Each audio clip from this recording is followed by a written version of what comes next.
Hello and welcome back to another video. If you're new to the series, let me tell you how it works. I listen to albums throughout the week, some new albums, some older albums. I pick the ones I want to give my opinion on and review them in this video. I remember my opinion is mine and mine only, and you may have a different opinion, so don't take anything I say too seriously. So now let's head on to the first album of today's video. And that first footage you saw there in the beginning was me showing why I was in 20th place by lap 3. Anyways, let's head on to the first album. So the first album of today's video will be Whatever by BBNO $, or Baby No Money, and SoLoki. Backstory of the album. I wasn't able to find anything about this album online. Websites used Apple Music, Wikipedia, and Genius.com. Review. To start off, we have a Baby No Money album. So this album was released back in 2018, so I don't know if he was doing the whole meme music back then, but this album felt like many songs were meant to be used in memes, or not to be taken as seriously. Most songs for me lacked in the way that they had no good lyrics. Many of the beats and flow throughout the album were good and sounded decent for an album. Flow was also good for both of them, which I give them, some points for this album, so they didn't lose points with, their flow. But overall, this was a album with okay production, decent, and flow-wise was pretty good. Lyric-wise, I feel like it did fall apart. Like I did say, I'm not too sure if he was doing the whole meme music back in 2018. I do know that meme music more happened after he blew up on TikTok. So, I don't know, but I just feel like this album lacked everywhere outside, the few beats and few flow that this album did have. And lastly, my standout song was Who Dat Boy. Up next, we have Revenge of the Dreamers 3, Director's Cut by Dreamville and J. Cole. Backstory of the album. This was the third collaboration project by Dreamville Records. Information from Apple Music and Genius.com. Review. This was a super long listen, but it was also so good. To start off, I now understand why J. Cole is part of these albums, as it's a collaborative project between him, Dreamville, and the artists that are signed to his recording label. To go on with the review, the beats throughout the project are good, except for an album of this length, it did have some songs where the beats were not the best. Like, my biggest examples of this are Sunset and Late Night. It also had its range of beats from R&B songs to more, regular rap type beats. The type of beats that you expect from rap music. The many artists that were brought in, they all brought in their own sounds, their own flow, different styles into this project, and made each song feel great and special in its own way. I will say though, Childish Major did not do good on Lambo Truck, but he would be able to make it up later by doing an even better verse on Disgusted. I also did have many favorite features from this album, from T.Y. to Vince Staples, but my sole standout feature from this project definitely goes to Simno, S-M-I-N-O. I don't know how to pronounce his name. Overall, this was a great showcase to show all the great talent that are signed to his label, and an amazing collab project that will go down in history for sure. Lastly, my standout songs are Under the Sun, Wells Fargo, Ladies, Ladies, Ladies, Costa Rica, Middle Child, Sacrifices, Still Up, and Up, Up, Away. Up next after that, we have The Off Season by J. Cole. Backstory of the album. The Off Season is the time an athlete takes to sharpen their tool set, and he used this album to show a testament to show the impact that he has left on the hip-hop community. Information from Apple Music. Review. This is another great album by J. Cole. One thing that I am starting to see is this trend where he will have a song with very nice lyrics, very nice flow, but then the beat be absolutely ass. There were 3 songs that had this issue. This is a trend I'm starting to spot with J. Cole, but don't let that make you think I hate this album. Outside those 3 songs, beats and production and the rest of the songs are amazing, and I love them very much. Lyrics on the songs were also amazing, as there's some type of message tied to them where you may not have caught them the first time, but you definitely will catch them after hearing the songs for a little bit. And like always, flow and pace was perfect with whatever beat they were on, and that does include the shitty beats. From multiple features on this song, I do think that Lil Baby and 21 Savage are both the best features from everyone who was included on this album. Overall, this was another great J. Cole project that I think follows the trend of him having some shitty songs with shitty beats, but it's mostly filled with amazing beats, great lyric production, great flow. Lastly, my standout songs are My Life and Pride is the Devil. After that, we have Two Alive by Yeat. The backstory of the album. This album would be used to solidify Yeat into the rapping scene and make him even more well known than he already was before. Information from Apple Music and Wikipedia. Review. This album is one of those type of albums that make me scared for Yeat's new album. This album was great at some parts, but then following his trend is where it's filled with filler in many parts. Well, a majority did have something going for them and something for the listener to latch onto. But then you have a few songs that feel very soulless and something only added to keep up with like a quota or something, anything similar to that. Lyrics and flow were some of the other things that he's trying his best to keep up with to a higher quality that he wants. But like I've said in the past, it's so hard to enjoy the album in its entirety when you will randomly get hit with solo songs. Overall, this is another Yeat project that feels overcrowded of unnecessary songs and making of many songs feel soulless. While there are some songs that have something to latch onto, it's hard to listen to the entire album with the shitty songs being added for no reason. Lastly, my standout songs are Outside, Just Better, Narquitos, and Geek High. Up next, we have Lyfe by Yeat. All I'll say, backstory of the album. All I'll say to find about this was just Yeat talking about the hype of the upcoming album and its release date. Information from Apple Music and Genius.com. Review. I'm gonna be honest with you guys, this album felt mid. Not mid in the it was ass, but not mid as in it was like good, but it wasn't good. But it was just like it wasn't bad, so it's like right in the middle, aka mid. It had good fun beats and some gameish sounding beats to it, and it also had some beats that felt soulless. Of course, they did. It was the same with the lyrics. It had some good lyrics, but also had some okay lyrics. Flow and vocals are good throughout the entire project, so you get some points there. Excuse me. Overall, this was a mid project and nothing special came from this album. But it could still be a project worth looking at if you are a Yeat fan. Lastly, my standout songs are Flawless, Up Off X, Holy One. After that, we have AfterLyfe by Yeat. Backstory of the album. This would be Yeat's third studio album and he would spend time promoting it on Instagram stories before he would eventually drop it. Information from Apple Music and Genius.com. Review. Let's go! Yeat follows the trend of having an album with a majority good songs that get ruined by soulless songs. This time, though, it's for a different reason. Well, before I've talked about how his beats are the reason that the songs do bad. This time, it's not. Majority of the beats were perfectly good, with none of them being terrible like before. This time, the bad thing were the lyrics. A good bit of the songs had respectable lyrics for Yeat and stuff that you know and that you would expect from Yeat, but then we have some of the worst lyrics that had me asking myself, what the fuck is bro trying to say? No matter how many times I heard these songs, if it wasn't for the follow along lyrics on Apple Music, I would have no idea what he's trying to say at all. And even if the follow along lyrics, you're left asking yourself, what made him say these words? Overall, this unfortunately follows a trend where you can put out good songs, but the project gets cooked by having issues with it not being good and having multiple shitty songs in the album. Lastly, my standout songs are Schmuck, Better Off, None I Changed, and Bad Ben Demon. Up next, we have AIRRANG by BTS. I am not too sure on the pronunciation of the name of this album. Anyways, backstory of the album. After 4 long years of them being gone due to their mandatory military time service in South Korea, they would eventually start coming back after months and start recording the project month by month as they would start coming back one by one from their military service. The album would also include many producers to help make this album, and J-Hope would also tell Apple Music it was all about showcasing who they are, our identity, our roots. Information from Apple Music. Review. BTS. You guys are back after doing your time in the military. So first things first, to make things clear, I will be more reviewing this on the side of beats, flow, and vibes I felt from the songs than the lyrics. Because I don't speak Korean, gang, so it's not really fair for me to review the lyrics. Anyways, this album was something that was for sure long awaited for by their fans, and was it worth it? I think so. At least for me. At least for me, this album was good. Not something insane that will be talked about for the ages if it wasn't for for it being their comeback album. But I do find it funny that that Mike will make it appear as one of the producers on this album, and you'll see why in a second on why I found it funny. She says no, I found it funny. I also like how in the first couple of songs there were like a festival type vibe to them.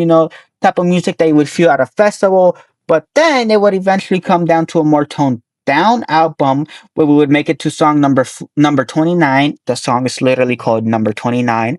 And then it would follow up to the song called Swim, which completely changed the vibe of the album. And I think they worked super well, right? Because the beats and pace felt amazing, except on some songs where I didn't really like how the beats came out. But outside of that, it was a valid album beat wise. Their flow and pace was also very good, and they were able to keep up super well with the beats they were given. And I feel like they did not lose any interest in making music at all, and it low-key sounded like as if they never left. On the song Like Animals, they do try a rock type beat to it, and I think it was a good attempt, but it just doesn't really fit with the type of songs I listen to, and I just don't think it fit their style the best. They do lose some points there, but I would love to see them try this again in the future. I feel like if they could perfect it, they could do very nicely with it. Overall, this is a good return album by them, and I have seen online mixed reviews about this project, but I did enjoy it a lot. Production was nice on most songs, and their vocals sounded as if they were practicing while they were doing their military time. Lastly, my standout songs are Body to Body, Fire, FYA, Swim, and Into the Sun. Up next, the reason I found what I said before so funny, we have Reset by Mike Will Made It. Backstory of the album. After being in the music scene for over half a decade, he would come back with a new project called Reset to show off that even after all this time, he would still be able to stand 6 foot tall and make himself known in a whole new decade of the 2020s. Information from Apple Music. Review. So before I start off with the review, this is why I find it so funny because I found out about BTS dropping like an hour before midnight, but Apple Music completely crashed because of BTS. So I ended up having to wait till 1 in the morning. Right, I took my shower, I came back, and then I heard the BTS album. But I already knew that I was gonna listen to this album after the BTS one, right? Because I knew about this album before BTS, but I feel like BTS is you know the bigger the bigger the bigger album, the bigger one for the thumbnail. So that's why I decided to listen to them. But I find it funny when I was listening to the songs and I just hear Michael Made It because I'm like, well, yo, I'm about to listen to this guy's album. I find this funny. Anyways, it was just super funny. I don't know. I found it super funny. Anyways, now time for the actual review. I have no idea what this was. This felt so sloppy. Like it had its high points, but damn, it also had its low points. For me, I was more overwhelmed by the low points after multiple parts where I was like, what the fuck is going on with this song? It also got so bad to a point where I crashed out as he kept spamming his producer tag at the most random and annoying parts of the songs.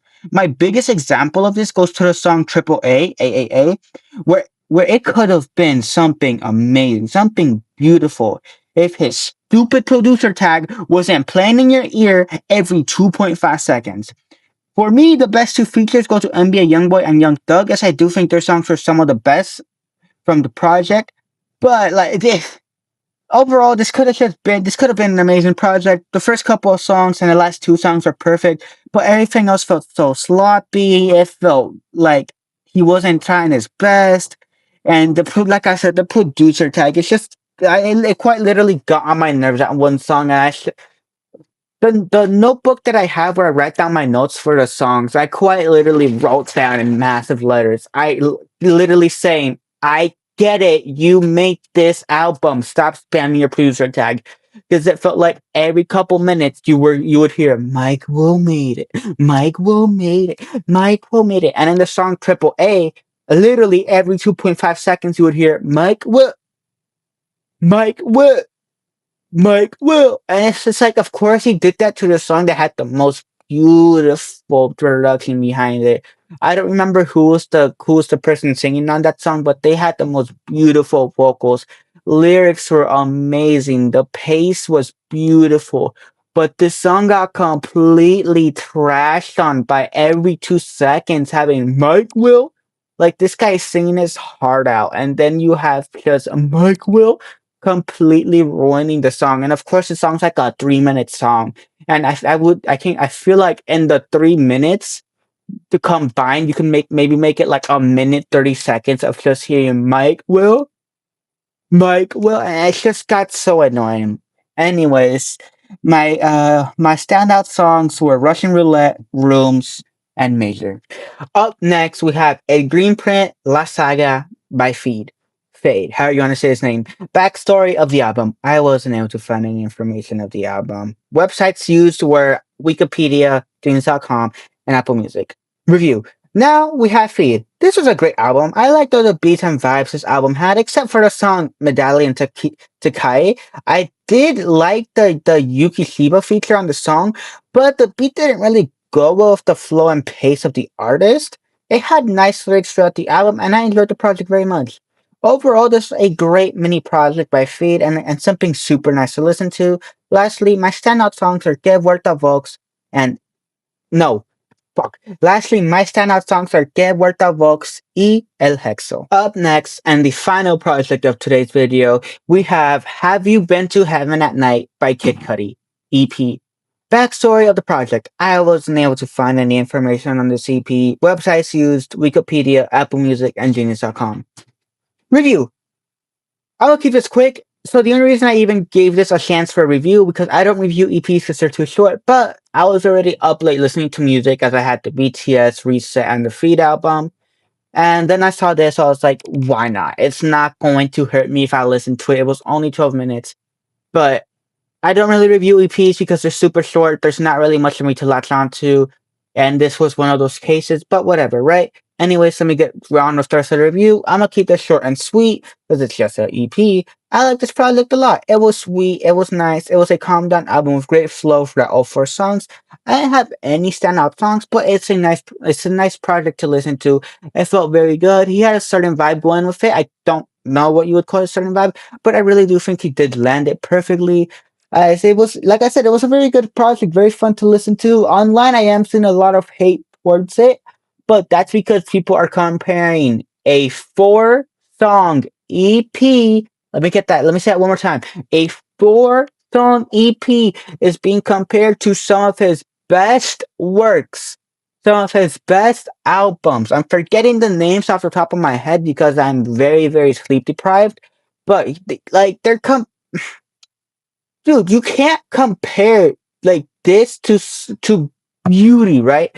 I can't go ahead and compare Yuno Mao's album to Graduation by Kanye West because obviously we can't compare something as shitty as Graduation to something as amazing as Album by Yuno Mao's.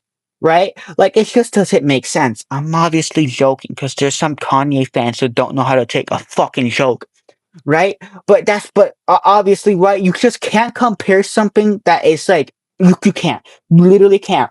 Like, and not like what was I gonna say? What was I gonna say? I don't know. But you cannot be comparing EPs to someone's best work. Like, let's say when Bully drops next week, if it drops next week, and it turns out to be shit, it would be very right, but no, because it's gonna be an album, so it's allowed to be compared to stuff like Graduation and Beautiful Twisted Fantasy, or the fuck it's called. Pretty much my point is, stop saying that. Oh, it isn't as good as his other albums. You're right. An EP should be nowhere near as good as an album. Should it be good? Yes. Should it be as close as his other albums, as his best works? Hell nah. And before we continue on, I want to give a quick thank you to the partner of the channel, Medkit Mystery Boxes. If you don't know what they are, let me tell you. Medkit Mystery Boxes are gaming-related mystery boxes that you can get on a month-to-month subscription or a one-time purchase if you want to try it out for a month or gift it to someone else. They have all types of boxes for the PlayStation 4, the PlayStation 5, the Xbox consoles, Nintendo Switch, and even PC. You can receive gaming accessories to help improve your gaming experience, gaming-related items to help decorate your room, and even goodies to try at home like chips, candy, and even G Fuel packets for you to try at home.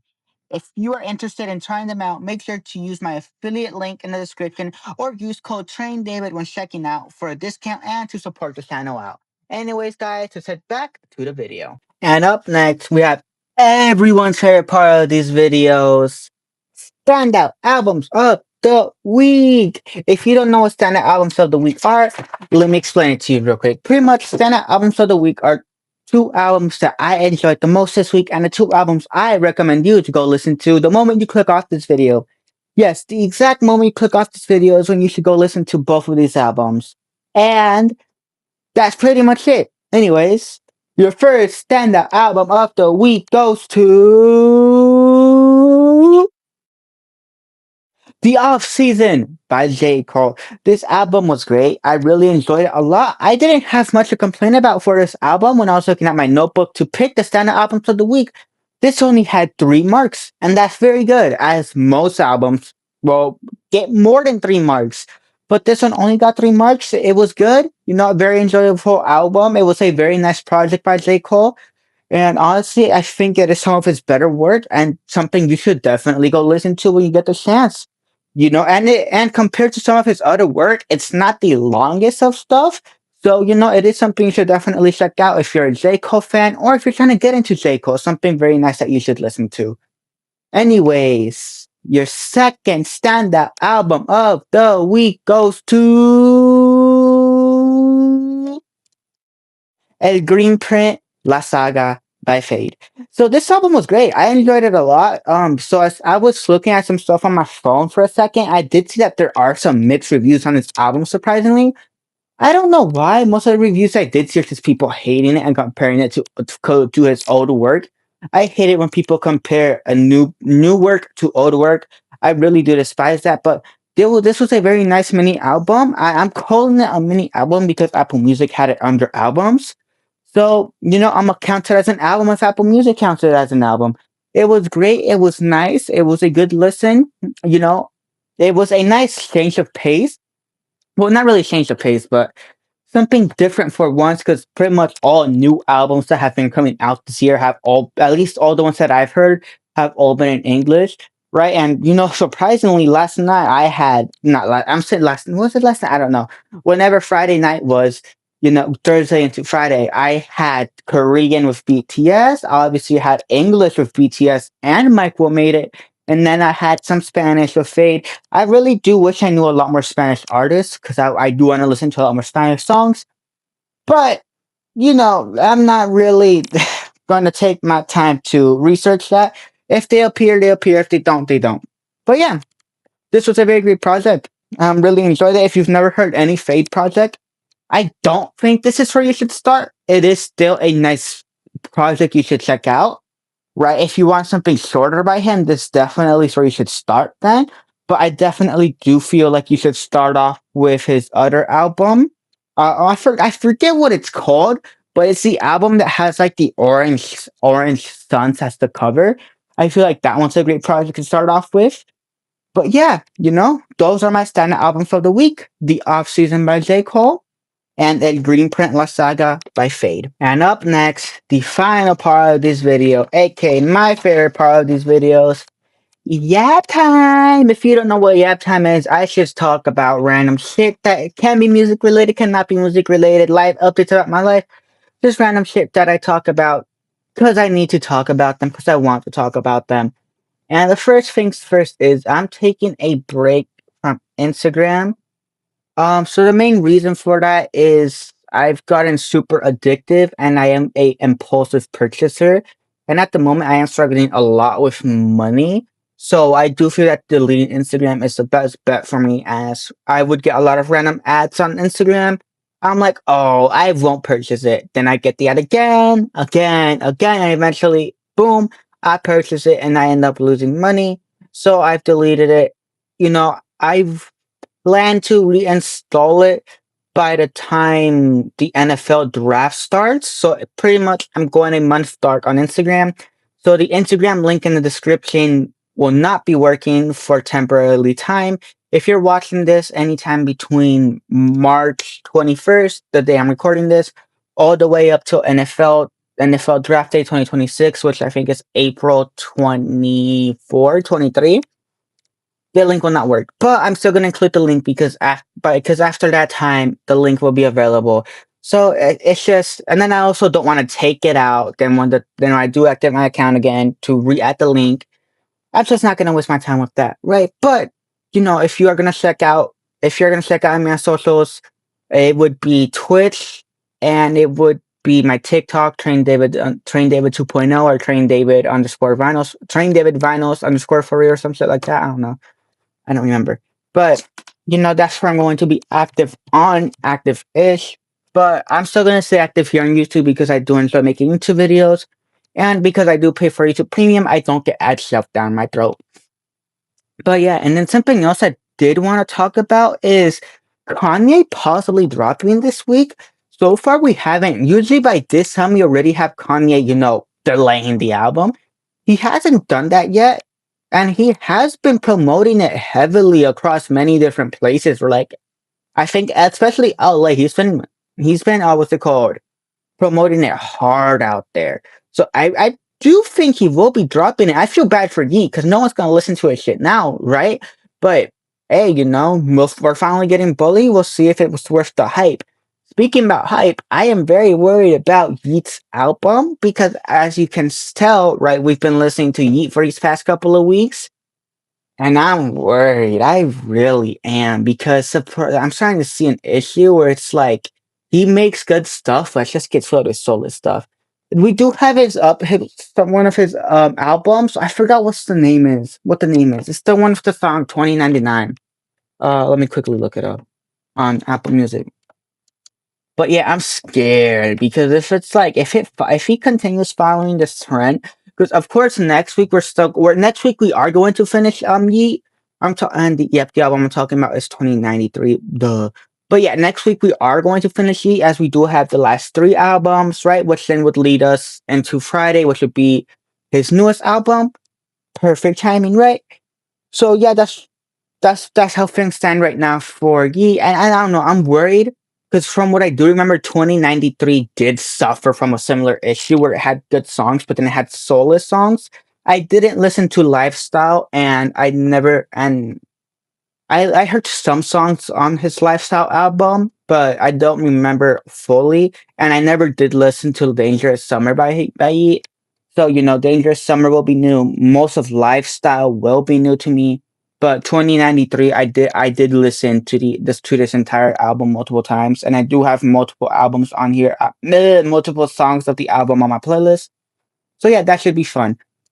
But I'm worried. I really do hope that it doesn't follow this. I really do hope that he does chop it up. We'll see. We'll see. Right? We'll see with Lifestyle and Dangerous Summer, because that Lifestyle don't remember much about it. Dangerous Summer, I never heard it. And that's it. And that's it for Yap Time. I don't got much else for you guys. I'm trying to think. F1. F1. God, even you're killing me. I'm a Red Bull fan. Obviously, you can tell through the F1 gameplay. Right, of course, in other F1 gameplays before, I was on Mercedes or Kick. I don't know if I ever uploaded a video where I was on the Kick team, but that's because I was in a career mode, and I like to start off with one of the lesser teams, right? And the team I chose was Kick. I went to Mercedes, and then I found from Mercedes I got the contract offer from Red Bull. I'm a Red Bull fan, and as you know right now, this season for Red Bull fans, it's not the best, right? The Red Bull car has been struggling. The Chinese peaks, oh, that was annoying. Stayed up till 4 in the morning, lap 50 of 56 or 51 of 56. I hear, I hear them tell Max Verstappen, all right, come in, we're going to retire you. Bro, you didn't have to do that. Ah, dude, that just kills me, right? Because it's like I slept till 4 in the morning watching that. If he would have retired earlier, it would have sucked. But I would probably would have had to bed, right? Because look, I still do like Hajir. I do support both Red Bull cars, and I do also support the Cadillac team as well, because I really do hope that as the newest team they do good. And obviously, America, yay! I love the country, hate the government, hate the people, hate Israel, right? We always gotta throw shade at them. Um, at the end of the day, it just did suck a lot staying up late for no reason and having to get up a couple hours later for work. It wasn't the vibe, it wasn't fun, but it's the way the cookie crumbled for me, so not much I could do then. And I'm trying to think. I don't think there's anything else. I really do. Now I really don't think. Oh, Max Verstappen was racing at Nuremberg or some shit like that. I don't know the proper pronunciation, but he had a 1 minute lead. A 1 minute lead. From what one of my friends told me the team got disqualified because they used an extra set of tires. But I really do still hope that with Bahrain being canceled and with Saudi being canceled, that he is allowed to go race at some of these other motorsport events. Because Max Verstappen still wants to race; he's still doing good. I really hope he doesn't leave F1, but I wouldn't be surprised, especially if Red Bull continues on this track where they're driving him a shitty car. It'll hurt as a Red Bull fan, but if it's the only way Red Bull can fix their car, then I mean their car has come out that the Red Bull car has been overweight for the past 2 weeks for some reason, which I don't know how they haven't realized that. But it's not much we can do. And now for real this time, I don't think there's much else for me to talk about. USA did lose the World Baseball Classic to Venezuela, which I do find very, very funny, right? Then yeah, not much else. I'm thinking of sports, but the draft isn't until April. NBA, my basketball team sucks. The Nets are ass. Oh, but Vegas might be getting a team. And if you don't know, I'm from Vegas. So if Vegas does get a team, I will be supporting two teams. I will be supporting the Nets and whatever the Vegas team is, right? Because as bad as the Nets are, I'll continue supporting them. I'll continue supporting whatever the Vegas team is if Vegas does get the team. Baseball, it ain't starting yet, but the Athletics, so far in the summer, they're looking good. They're looking okay. They're looking decent in the summertime right now. So maybe that's some hopes for us. And many predictions have us doing a lot better than we did last year. So that's nice. And yeah, no, not much else for me to talk about now at this point. Yeah, no, nothing else we talk about. Thank you guys so much for watching these videos. This one was over the 30-minute mark, which I don't like doing for the album reviews, but it did spill over because of the vast amount of albums that I had and the vast amount of yapping I did during the reviews.